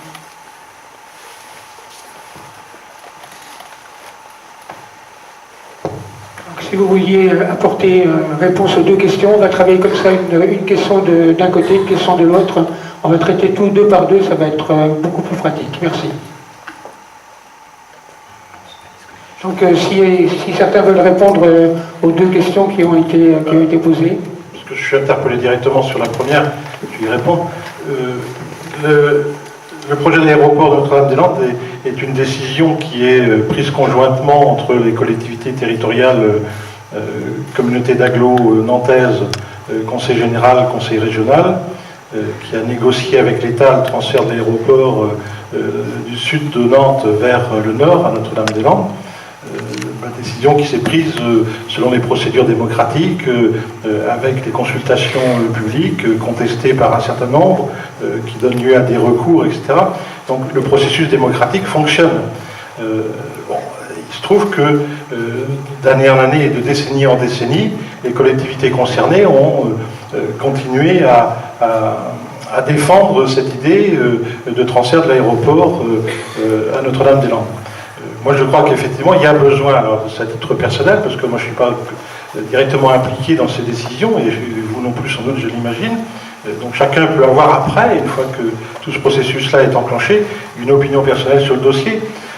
Moi, je pense que c'est effectivement un dossier important, puisque c'est le seul grand aéroport ouest de la France qui peut permettre aussi de relier cette partie ouest française et européenne avec le cœur de l'Europe, entre autres.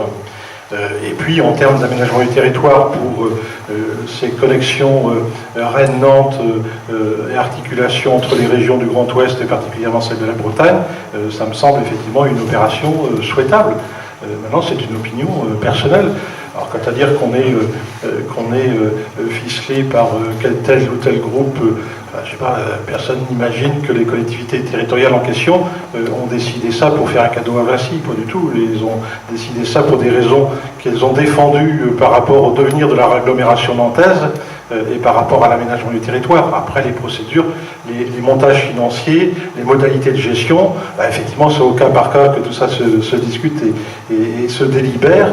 Moi, je crois à la délibération démocratique des collectivités. On peut toujours réinstruire sans arrêt tous les mêmes dossiers, mais ce qui est important, c'est qu'il y ait des collectivités qui délibèrent démocratiquement, de manière transparente, qui assument leurs responsabilités, qui vont au bout de ce qu'elles ont décidé en délibérant. Voilà, c'est ça le processus qui est en route pour Notre-Dame-des-Landes.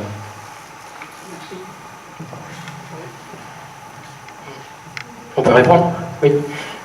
Voilà, je répondrai à la question qu'est-ce que je ferais si je devenais directeur de l'usine PSA? J'arrêterais de produire des grosses bagnoles et je mettrais en place des productions d'avenir, donc des véhicules beaucoup moins consommateurs d'énergie, des véhicules pour les transports en commun, donc sans doute des minibus pour permettre du transport en commun, en particulier en milieu rural. Je mettrai aux énergies renouvelables, je verrai sans doute comment faire pour produire des éléments d'éoliennes par exemple. Voilà, je ferai de la production industrielle du 21e siècle et non de la production industrielle du 20e siècle. Voilà.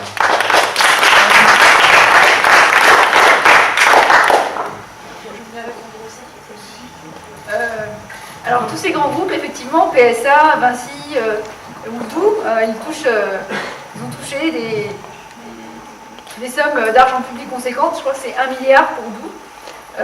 PSA aussi, à chaque fois qu'il y a eu de nouveaux équipements à construire, l'État en a pris sa part, ou les collectivités. Moi je crois qu'à la tête de PSA, si on prenait d'autres mesures, si j'étais à la tête de PSA, je pense que la famille Peugeot me licencierait. Mais en tout cas, je pense que c'est complètement aberrant là, ce qui se passe en ce moment. C'est-à-dire qu'il y a des journées de chômage, comme hier, par exemple, à PSA, et puis le reste de la semaine, c'est des cadences beaucoup plus dures qu'avant la crise, avec des ouvriers qui parfois tombent dans les pommes et les pompiers qui sont débordés.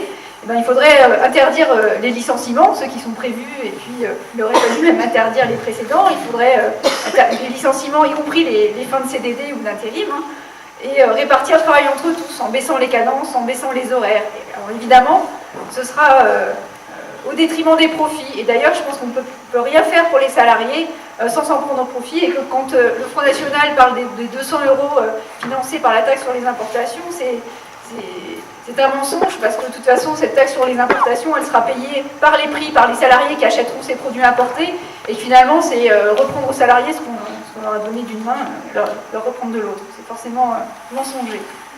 Voilà. Alors, oui, moi je crois que de toute façon, l'État et les collectivités sont toujours à proposer, inciter les capitalistes en leur donnant des terrains, en leur donnant de l'argent, et finalement, ils font ce qu'ils veulent. Et le seul moyen d'arrêter ça, c'est de les contraindre.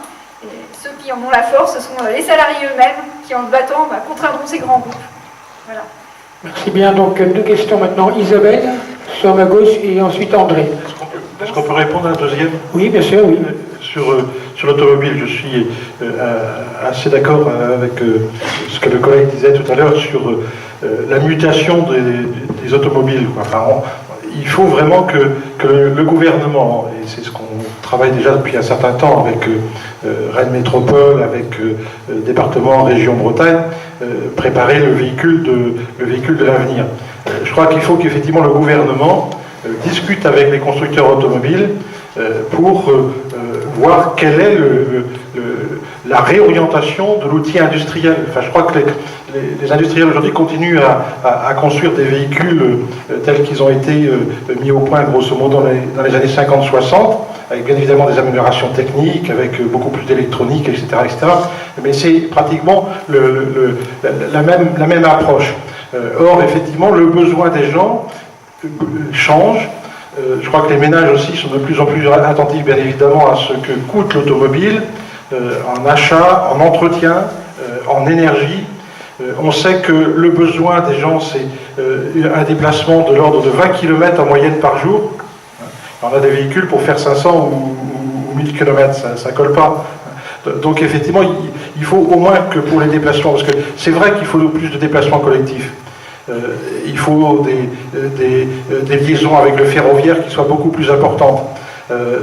Mais dans les zones rurales, il y aura forcément toujours besoin d'un type de véhicule pour des déplacements plus individuels sur des courtes distances. Et il faut que les constructeurs automobiles s'adaptent à ça, à ce besoin en France et en Europe. Si ce n'est pas eux qui le font, avec des véhicules de type nouveau, des petits véhicules, le risque, c'est de voir ces véhicules arriver d'Inde, de Chine, de Corée, du Japon ou d'ailleurs. Et on a vu dans d'autres types d'équipements, les industriels français et européens passaient complètement à côté de la plaque et du coup, nous consommons dans un certain nombre d'équipements essentiellement des produits fabriqués en Asie du Sud-Est, par exemple. Et en automobile, ça pourrait être ça dans les 5 ou 10 ans qui viennent si on n'y prend pas garde. Donc je crois que ce qu'on va dire très très fortement au ministre de l'Industrie, du redressement productif, ça va être très très fortement ça, comment on définit une nouvelle stratégie sur la filière automobile. Oui, bonsoir. Donc j'ai beaucoup entendu parler d'emploi et de chômage, mais j'ai pas entendu parler d'un public qui me semble prioritaire, c'est le public des handicapés. Des personnes qui sont en situation de handicap, notamment des handicaps lourds, pour des gens qui se trouvent dans des IME et qui attendent des places, notamment dans les ESAT. Donc c'est vrai que pour les familles, c'est très très compliqué, hein. C'est une lutte. Et ce que je voulais aussi souligner, c'est que dans les ESAT actuellement, c'est vrai que c'est la compétitivité, la productivité. Donc il y a des salariés qui, à mon sens, n'auraient pas lieu d'être là, mais ils seraient plutôt dans les entreprises dites où il y a des salariés dits valides. Et quelles solutions sur le territoire? Il y a peu d'ESAT et peu de solutions donc, pour les personnes en situation de handicap. Donc est-ce que vous avez des projets dans ce sens? Ce sont vraiment des laissés pour compte. Merci. André? Oui, bonsoir. Je voudrais poser une question relative à la scolarité, au rythme scolaire. Parce qu'il a manqué, il me semble, dans la vision, une perspective historique. Parce que si j'ai bonne mémoire, le rythme scolaire a été calqué sur les activités plus ou moins dominantes dans une société donnée. La nôtre, c'était le rythme agricole qui a fait les vacances scolaires. Et il semblerait, pour faire raccourci, que nos rythmes d'aujourd'hui sont calqués sur la pression touristique, industrie touristique, et plus une forme de séparation entre le nord et le sud de la France. Donc si on veut retrouver des rythmes scolaires qui soient adaptés aux enfants, il faudrait aussi, et c'est là une révolution authentique, il faudrait revoir aussi le poids de ces forces sociales productives par rapport à notre avenir. On a des perspectives qui sont limitées dans un temps, là, ici. Il faudrait peut-être ouvrir, parce qu'il semblerait que l'industrie touristique ne soit pas tellement favorable à ce rythme scolaire, sans parler du fait qu'il faudrait rallonger sérieusement, diminuer les journées scolaires et rallonger la période scolaire dans l'année.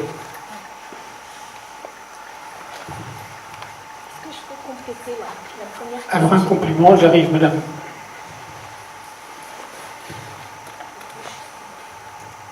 Bonsoir, je voudrais juste compléter la première question.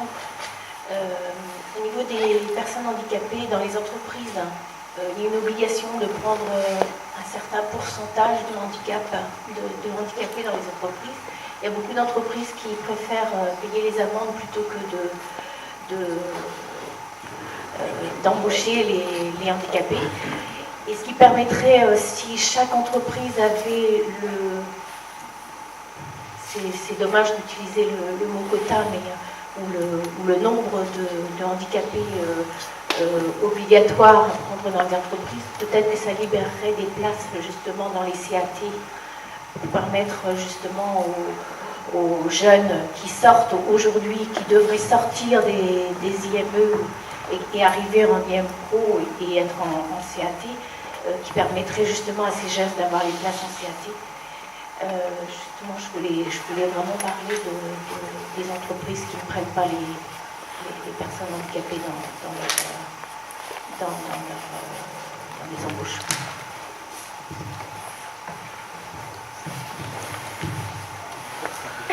Simplement par rapport à cette dernière question, moi il me semble anormal qu'on puisse racheter des droits comme ça. C'est-à-dire qu'il y a une obligation dans les entreprises d'avoir un certain pourcentage de personnes en situation de handicap. C'est anormal qu'on puisse racheter. Il faudrait que l'entreprise, dans ce cas-là, ne puisse pas embaucher. C'est-à-dire qu'il faut qu'il y ait des mesures qui imposent que ce quota, moi non plus j'aime pas forcément le terme de quota, soit rempli. Mais c'est vrai dans d'autres domaines. Ça ne devrait pas être possible de racheter l'absence de logements sociaux. Ça ne devrait pas être possible de racheter le droit à polluer. Il y a des tas de choses comme ça qui sont absolument anormales. Et ça, c'est une question de type fondamentale au niveau du type de société qu'on veut construire. Une autre question ? Je ne sais pas votre nom, monsieur, mais vous avez proposé pour maintenir l'activité APSA de fabriquer des pales éoliennes. Vous abordez un sujet extrêmement intéressant parce que notre région et la circonscription pour laquelle vous vous présentez a vu la multiplication de zones de développement éolien. Je trouve très étonnant, voire même très choquant, qu'on puisse, pour faire une transition écologique, donner un essor au capitalisme vert. Car en tant que député, si un jour vous êtes député, est-ce que vous allez prendre des mesures pour éviter justement qu'on mette dans des zones peu vantées, avec un potentiel donc éolien irrégulier, intermittent, de faible qualité, est-ce que vous allez continuer à cette gabegie publique qui consiste à soutenir des promoteurs qui viennent s'installer dans des régions où le potentiel éolien est insuffisant pour faire vivre les éoliennes et faire tourner s'il n'y avait que le vent? Ou alors, si notre zone est vraiment très intéressante d'un point de vue du potentiel éolien, et admettons que nous pourrions avoir des éoliennes qui tourneraient à leur potentiel, à leur capacité nominale de mégawatts, 5000 heures par an, hein, ce qui serait encore insuffisant par rapport au nombre d'heures qu'on compte une année. Est-ce que vous seriez prêt et est-ce que vous pourriez proposer ça, qu'au lieu d'avoir un mitage du territoire avec des petites ZDE, je ne sais pas combien, je ne sais pas si vous pouvez nous donner le nombre de ZDE validés sur le territoire, sur la ski, mais est-ce que vous ne pourriez pas proposer qu'on décide d'enlever les gens, enfin de les exproprier si la zone est effectivement d'un intérêt d'utilité publique? Est-ce que vous ne pourriez pas proposer d'exproprier les gens de façon à ce qu'au moins qu'ils aient un petit peu une revalorisation de leur maison, plutôt que d'être là à attendre que les éoliennes tournent quand elles ont envie, parce qu'elles peuvent tourner ou pas de toute façon, puisque l'État, EDF a possibilité et doit racheter l'électricité comme elles sont dans des zones prévues pour ça. Je peux intervenir là-dessus? Merci. Tout à l'heure, je voulais intervenir sur simplement les choix de production qu'on aurait pu... les questions qu'on aurait pu se poser par rapport au choix de production de PSA. Je pense que des grands groupes industriels auraient peut-être davantage intérêt à anticiper, ainsi que les collectivités, par rapport au choix de production qui nous emmène aujourd'hui droit dans le mur. Sur le développement éolien, moi j'ai une position un peu originale, parce que le premier constat, c'est la dépendance énergétique, c'est vrai. Mais doit-on autoriser, sous prétexte que la loi le permet, grâce aux ZDE, la multiplicité des éoliennes sur le territoire français, sur le paysage français? C'est très joli. Moi je pense, et je pensais, je ne sais pas si j'ai raison, qu'il y avait peut-être la possibilité d'avoir des grands parcs éoliens dans des lieux plus éloignés, avec moins de covisibilité. Voilà, parce que je me demande si derrière ces productions de parcs éoliens, il n'y a pas des intérêts conjoints, soit, alors là je ne prêche pas forcément pour ma cabane, mais entre les collectivités, entre certains groupes. Et je pense qu'il faut aller davantage sur de la recherche, sur l'énergie marine, sur l'hydrolien. Et voilà ce que je voulais dire. Je ne sais pas si ça répond à votre question, mais pour moi c'est quelque chose que le législateur devra peut-être regarder de près, parce que quelle est la durée dans le temps également de ce genre de grands oiseaux, voilà. Je ne suis pas certain que la Bretagne ait eu raison de laisser et de promouvoir ce genre de politique énergétique. Oui, alors sur l'éolien, puisque je suis directement interpellé. Dans certains pays, l'éolien s'est développé fortement et de manière apaisée. Il se trouve qu'en France, c'est pas le cas. On sait très bien pourquoi. C'est parce qu'il y a un lobby qui s'appelle le lobby nucléaire qui fait des pieds et des mains pour qu'il puisse conserver la mainmise sur les questions énergétiques en France. Moi, personnellement, je ne suis pas pour le capitalisme vert, puisque si vous regardez les documents de campagne d'Héloïse et de moi, nous sommes pour la sortie du capitalisme. Donc capitalisme gris ou capitalisme vert, c'est la même chose. Moi, je suis favorable à l'économie sociale et solidaire, en particulier au niveau énergétique. Donc moi, je suis pour un développement de l'éolien en concertation avec les populations. Je ne vois pas pourquoi les gens devraient être expulsés de chez eux parce qu'il y a une éolienne qui se construit à côté. Dans plein d'endroits, ça se fait de manière totalement apaisée. Alors pour les questions renouvelables, je rejoins Monsieur Julot. Il n'y a pas que l'éolien, il y a aussi tout un tas de... il y a l'hydrolien, il y a l'éolien en mer, il y a le solaire. Je pense que le photovoltaïque n'est pas forcément la meilleure solution au niveau solaire. Je pense qu'il y a énormément de potentialités sur cette question-là. Mais il faut donner des moyens, il faut aussi réfléchir à ce que les choses se fassent de manière concertée avec les populations. C'est pas toujours le cas, j'en conviens. Moi, je pense qu'au niveau de l'éolien, les installations sont beaucoup trop grandes, ont un impact beaucoup trop important. Je pense qu'il faudrait des installations plus modestes. donc sans doute un peu plus nombreuses, avec un maillage régulier sur le territoire. Je suis pour la décentralisation en matière de politique, mais aussi en matière d'énergie. Je pense que c'est comme ça qu'on pourra aussi économiser de l'argent, avoir un système plus efficace au niveau énergétique, parce que produire à des centaines de kilomètres des lieux de consommation, c'est aussi avoir des pertes en ligne, qui peuvent aller jusqu'à 20-30%. Voilà, donc une production énergétique décentralisée et basée sur les flux, donc en particulier les énergies renouvelables. Merci, on va prendre 3 dernières questions. Il y en a déjà une, Bernard.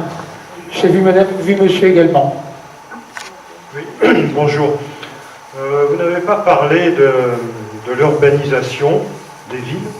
Vous voyez que de plus en plus les villes s'agrandissent et la campagne se rétrécit. La population mondiale passera à 9 milliards, elle va croître de plus en plus.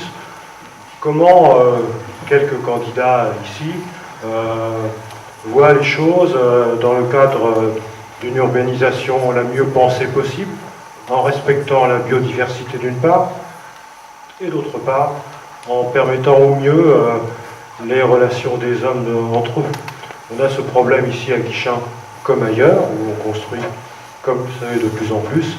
Est-ce que vous avez des idées, sûrement? Comment vous voyez les choses? Qui peut répondre à ce genre de questions? Vous devez pouvoir nous répondre. Merci. Je suis désolée de revenir sur le handicap, mais c'est un sujet qui tient à cœur à pas mal de personnes. Donc, comme peu a répondu, juste une personne nous a répondu. Je reviens sur ce sujet. Nos enfants sont un petit peu déracinés. On parle de proximité, mais on aimerait aussi que nos jeunes handicapés restent aussi dans notre région, aux alentours de leur maison, de leur famille. Donc je pense que ce serait bien aussi de penser un petit peu au centre qui existe, mais qui n'existe pas sur Guichen, enfin les chefs-lieux de canton et les alentours. Les enfants doivent aller loin, et je pense que ce serait bien de penser à nos jeunes dans le travail, mais aussi dans la prise en charge des enfants, des adolescents, des jeunes adultes et des professionnels. Je ne sais pas si... La dernière question peut-être? Oui, voilà. On a chassé le président des riches, et puis depuis quelques semaines là, déjà, on subit des pressions incroyables de la Commission européenne, dont les membres ne sont pas élus, du FMI, dont les membres ne sont pas élus, enfin de la Troïka, et puis en disant à la France, faut continuer la politique d'avant. Alors moi, ça m'inquiète beaucoup au niveau de l'Europe et de la politique européenne de la France. Ça m'inquiète parce que il est vrai que notre président Hollande s'est déclaré pour une renégociation du traité, ce qui est une bonne chose. Mais en même temps, j'ai entendu Moscovici, notre ministre des Finances tout nouveau, là, très récemment, employer pratiquement les mêmes termes vis-à-vis du peuple grec que Madame Lagarde. Donc je me demande de quelle façon vous allez, alors les uns et les autres, puisque ça risque de venir à l'Assemblée nationale comme débat, résister à ces pressions, en sachant que les pressions, elles ont pour but d'inscrire dans la Constitution, dans le marbre, l'austérité à vie pour notre peuple, comme aux autres peuples d'Europe, avec les conséquences qu'on sait. Alors, ou bien cette question, elle est tranchée en congrès par le Parlement, et quelle serait votre position à ce moment-là? Et à côté, moi, ce que je préférerais, parce que ça engage trop de conséquences graves pour notre peuple, qu'est-ce que vous pensez d'un référendum sur les questions européennes et sur les questions constitutionnelles d'une telle gravité? Sachant que les conséquences, on les vit déjà, on voit dans quel état est la Grèce, on voit dans quel état est l'Italie, On voit dans quel état, là, depuis quelque temps, est l'Espagne. Conséquence, appauvrissement des peuples, suppression des services publics, et puis malheureusement, nous rappelant quelques tristes moments de notre histoire, des rapaces verts de gris qui déboulent de Saint-Cloud et qui veulent mettre la main sur la France. Voilà.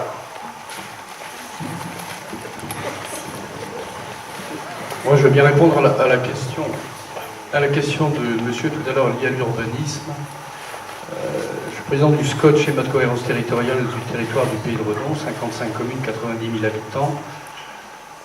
Lorsqu'on m'a établi ce document d'urbanisme, enfin pas ce document d'urbanisme, mais ce schéma directeur sur un territoire, on a constaté que l'on consommait depuis 20 ans 500 hectares de terres agricoles par an. Ça veut dire quoi? Ça veut dire que l'étalement urbain était organisé, ça veut dire qu'on consommait des terres agricoles, certes, mais si on continue comme ça, on ne pourra plus nourrir la population. Donc on a travaillé sur des propositions de densification, c'est un mot qui fait mal aux élus lorsqu'ils veulent construire des maisons pour avoir de la fiscalité. Mais c'est comme ça, je suis maire de ma commune et je sais aussi tenir les deux bouts de la corde. Et on est allé également sur des propositions de nouvelles formes urbaines qui reviennent à des fondamentaux dont nous sommes origines, c'est-à-dire les villages. Des villages avec des longères, des villages avec des cours ouvertes, des villages avec pas ce qu'on voit aujourd'hui. Parce que tous les candidats qui sont ici vont visiter des communes, et dans les communes, ils rencontrent des lotissements, avec des maisons au milieu de carrés verts, avec des fleurs, c'est très joli. Autour, il y a une haie, une clôture, et tout récemment, parce que je pense qu'il devait y avoir un marché maintenant, il y a des barrières, il y a des portails, et il y a des digicodes. On ne peut plus rentrer chez les gens. Donc, je ne critique pas cette évolution sociologique, mais je la constate. Et je me dis que c'est dommage qu'on en soit là. On ne pourra pas faire marche arrière, bien entendu, mais si on a l'intelligence d'avoir une vision du monde aujourd'hui sur les relations entre les gens, je pense que c'est possible de penser, je pense que c'est possible d'envisager de ne plus avoir ce type de barrière et de redonner un peu de lien social à nos campagnes ou à nos extensions d'agglomération. Qui plus est, j'ai visité une commune il n'y a pas très longtemps, une commune d'un peu plus de 1000 habitants, qui est sur le territoire de la circonscription, où j'ai rencontré quelqu'un qui m'a dit, bah oui, c'est vrai, il y a des habitants, il y a des maisons, mais on ne les voit pas, on ne cause pas entre eux, il n'y a plus de service, il n'y a plus de commerce, il n'y a plus de service, il n'y a plus rien.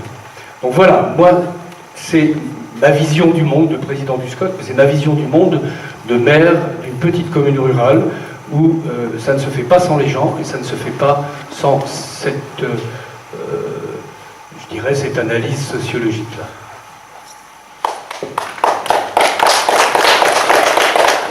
Moi, je vais bien essayer de répondre aussi aux questions en revenant également tout à l'heure sur les handicapés.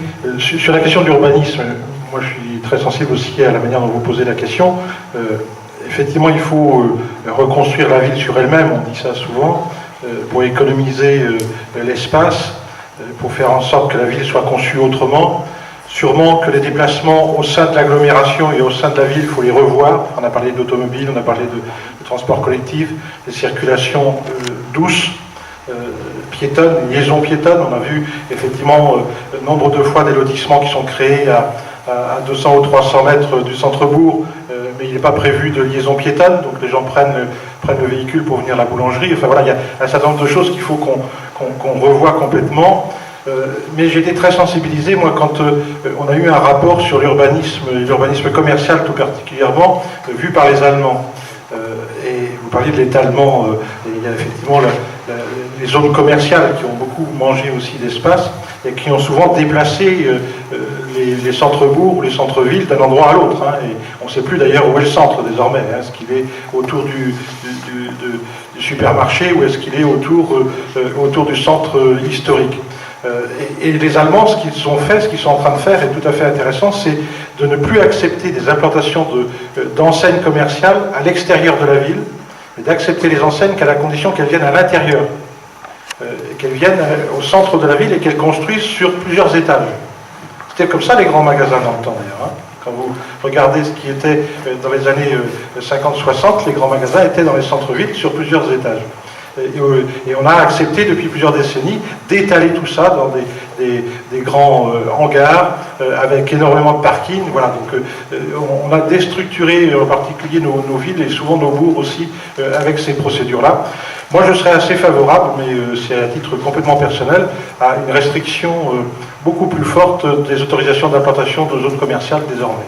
Je ne vois pas quelle est la valeur ajoutée des zones commerciales, puisqu'on fait finalement que déplacer d'un endroit à l'autre la zone de chalandise. Et il est très très important qu'on connecte la réflexion sur la ville, sur les centres-bourgs et les flux commerciaux. Sur les handicapés, on l'a dit effectivement par rapport à la question de l'accès à l'emploi, j'ai visité ce matin le centre ADAPT de Béton. Il y a quelqu'un qui m'avait signalé l'intérêt de rencontrer les gens qui gèrent et animent ce centre. Donc sur la liaison entre handicapés, emploi, retour à l'entreprise, et puis ce que vous dites par rapport à l'enfance, effectivement c'est une réflexion permanente de faire en sorte que le service soit rendu dans la proximité. C'est le travail que nous faisons en liaison avec les associations, que nous faisons aussi avec l'ARS. Hein. Il y a une réorganisation puisque désormais c'est l'ARS qui gère à la fois la dimension hospitalière, santé et la dimension médico-sociale, l'agence régionale de santé.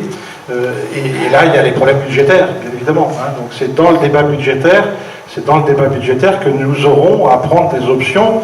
Et qui dit débat budgétaire dit ressources. Et je crois que François Hollande l'a dit très fortement, la priorité des priorités, c'est la réforme fiscale qui permet de dégager les ressources à l'endroit où on veut les mobiliser. Et il est bien évident que la question santé, médico-sociale, prise en charge du handicap, prise en charge de la dépendance. Vous vous souvenez que le gouvernement précédent avait annoncé une réforme sur la dépendance qui n'a jamais été faite, qui a été repoussée. Non, c'est pas du moulin, c'est la réalité. Le gouvernement précédent avait proposé une réforme sur la dépendance qu'il n'a jamais faite. Il l'a reproposé 3 ou 4 fois. Mais oui, monsieur, c'est comme ça que ça s'est passé. Et donc aujourd'hui, il n'y a pas eu la réforme sur la dépendance. Il faut financer cette réforme par des ressources nouvelles. Et donc dans le cadre de la réforme fiscale qui doit être entamée. Alors, sur l'urbanisation, si, moi j'en ai parlé de l'urbanisation, et je redis ce que j'ai dit tout à l'heure. Tant qu'on crée les emplois toujours dans les mêmes endroits, dans des endroits très resserrés, c'est-à-dire les grandes villes, et ben, l'urbanisation elle va continuer. Donc c'est là-dessus qu'il faut jouer. C'est sur là où on crée les emplois.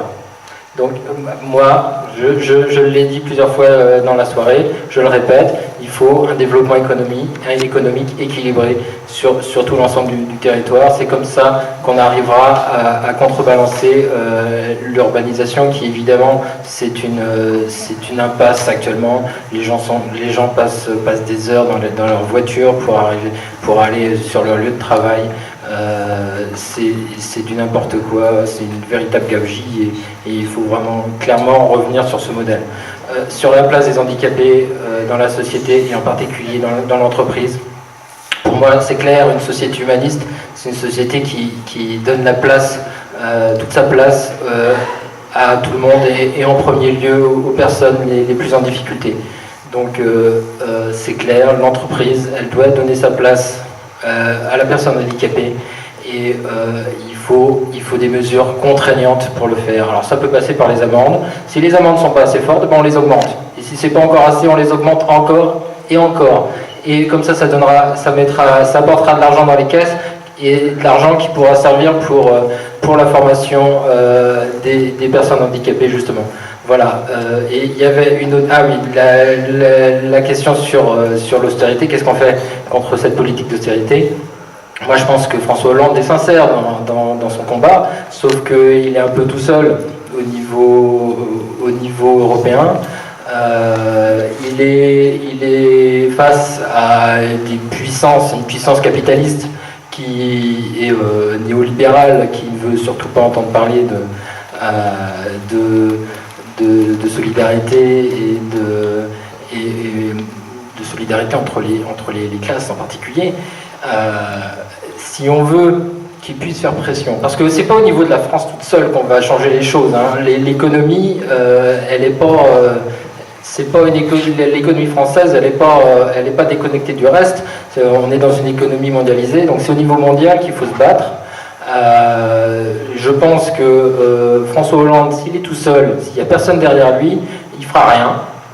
En tout cas, il ne fera pas grand-chose pour qu'il puisse agir, pour qu'il soit, non seulement qu'il soit capable d'agir, mais qu'il en ait aussi l'obligation.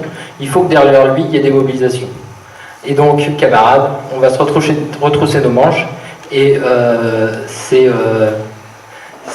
je pense que c'est quand la gauche est au pouvoir qu'il faut manifester. Quand la droite est au pouvoir, on peut manifester pour essayer de ne pas avoir la régression. Mais si on veut avoir les avancées, c'est au moment quand la gauche est au pouvoir. On fait comme en 36. Sandra? Alors, l'austérité gravée dans le marbre, moi je crois qu'en fait ce sont les propriétaires de capitaux qui donnent les ordres, qui font pression.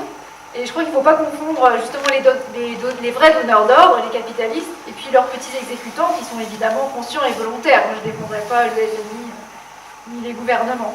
Mais alors évidemment ça se décide à l'échelle mondiale, mais partout, il y a des travailleurs en capacité de se battre, et moi c'est là-dessus que je compte. Voilà. Alors sur le handicap, évidemment ce serait la moindre des choses que de contraindre les employeurs à respecter cette règle des 6%, qui n'est quand même pas grand-chose. Mais ce qui se passe effectivement, c'est que les cadences qui augmentent, l'aggravation des conditions de travail, ont écarté des tas d'handicapés qui jusque-là pouvaient s'intégrer à un cadre de travail normal. Et d'ailleurs, cette aggravation, elle écarte tous les plus faibles. J'ai souvenir des licenciements à l'appartement à Rennes, où il y avait une proportion de handicapés assez impressionnante. Et alors pour ce qui concerne les enfants handicapés, alors évidemment avec des classes de petite taille, c'est beaucoup plus facile de les intégrer. Et puis là on voit qu'avec ces classes surchargées, ces classes qui ferment, et puis les postes d'assistants qui existaient encore il y a peu pour ces enfants-là, qui ont été supprimés, ça devient de pire en pire, encore plus pour les handicapés que pour les autres effectivement. Et puis le nombre de places en centre effectivement est insuffisant. Mais je crois que tout ça, c'est à l'image du fonctionnement de toute la société, qui est révoltante dans son ensemble et qui écrase encore plus les plus faibles finalement. Voilà. Merci. Michel, vous vouliez apporter une réponse? C'était par rapport à la dernière question qui avait été posée. C'est-à-dire que moi je suis d'accord avec ce qui a été dit, c'est-à-dire qu'une première étape a été franchie et qu'on commence à mieux respirer grâce à la défaite sans précédent de Nicolas Sarkozy, mais qu'il faut franchir la deuxième étape. Or, la deuxième étape, c'est la gauche dans ses différentes composantes qui vient de l'emporter, mais maintenant elle ne doit pas décevoir. Et ça veut dire que le nouveau gouvernement doit prendre en compte les attentes du peuple en gouvernant contre les marchés financiers. Et il doit affronter avec détermination les milieux d'affaires qui entendent sortir de la crise du capitalisme sur le dos des peuples. Et le Front de gauche, grâce auquel la gauche tout entière a pu réunir un score particulièrement élevé au premier tour, entend prendre toute sa place dans la nouvelle bataille qui s'ouvre. Et si on veut un véritable changement à gauche, après l'Élysée, il faut balayer la droite et l'extrême droite de l'Assemblée nationale. Pour cela, il faudra élire à l'Assemblée nationale un grand nombre aussi de députés du Front de gauche. Parce que ce seront des femmes et des hommes qui soutiendront les mesures favorables aux intérêts du peuple, qui s'opposeront chaque fois que nécessaire à celles qui iraient à l'encontre de ceux-ci, et qui travailleront à réunir à gauche et dans le mouvement social des rassemblements majoritaires permettant de résister aux attaques du patronat et des marchés financiers et d'obtenir de grandes avancées sociales et démocratiques. Oui, je suis d'accord avec le camarade tout à l'heure qui parlait de, effectivement, il faudra certainement des luttes importantes comme en 1936. Je voudrais simplement terminer sur la question qui est plus précise qui était posée. Je pense qu'il faut se prononcer non pas pour un réaménagement du traité tel qu'il est, mais contre ce traité, et qu'il faudrait qu'il y ait un référendum sur cette question. Merci Michel. Je vais proposer à notre caméraman qui a bien travaillé toute la soirée de poser la dernière question. Moi, c'est une question un peu spécifique pour Monsieur Jo. En fait, j'arrive un petit peu à savoir quel est le programme exactement de tous les candidats. Mais vous, en fait, candidat centriste, j'ai du mal à vous situer sur l'échiquier politique. Donc, j'aimerais savoir, une question un peu différente, mais ce que vous avez pensé du précédent quinquennat. Ce qui nous aidera un petit peu à vous situer. Bon, ça va être clair. Je suis candidat centriste et je suis un adhérent à un parti qui s'appelle l'Alliance centriste et qui est dirigé par Jean Arthuis. Jean Arthuis a quitté le MoDem il y a 3 ans parce qu'il ne retrouvait plus ses petits. Jean Arthuis est issu de l'UDF, c'est-à-dire des gens qui sont centristes et qui sont de centre-droit, à l'origine des démocrates chrétiens. Donc reprenez toute l'histoire de l'UDF et des démocrates chrétiens. Ce que je pense du dernier quinquennat, je vais être très clair également. Je pense qu'il y a eu des réformes entreprises qui étaient des réformes justes et courageuses, que les méthodes n'ont pas toujours été bonnes et que la personnalité du président était un peu handicapante. Voilà, les choses sont claires. Bien, je vous remercie. Je remercie toutes les personnes qui sont venues assister à ce débat. Je remercie également tous les candidats. Je voudrais juste faire une petite annonce. La vidéo de cette soirée va être mise en ligne sur le site, enfin sur le blog d'Initiative Citoyenne. À la buvette, si vous voulez prendre un petit verre, vous aurez l'adresse du blog. Et sur ce blog, vous verrez également des interviews que nous avons fait auprès des candidats. On leur a juste posé une question. Qu'est-ce qui avait fait que de simples citoyens, ils sont passés à la volonté faire partie de la représentation des citoyens? Merci à vous. Alors, je vous demandais également de prendre votre bulletin de vote. Il y a une urne près de la scène et vous vouliez bien déposer votre bulletin.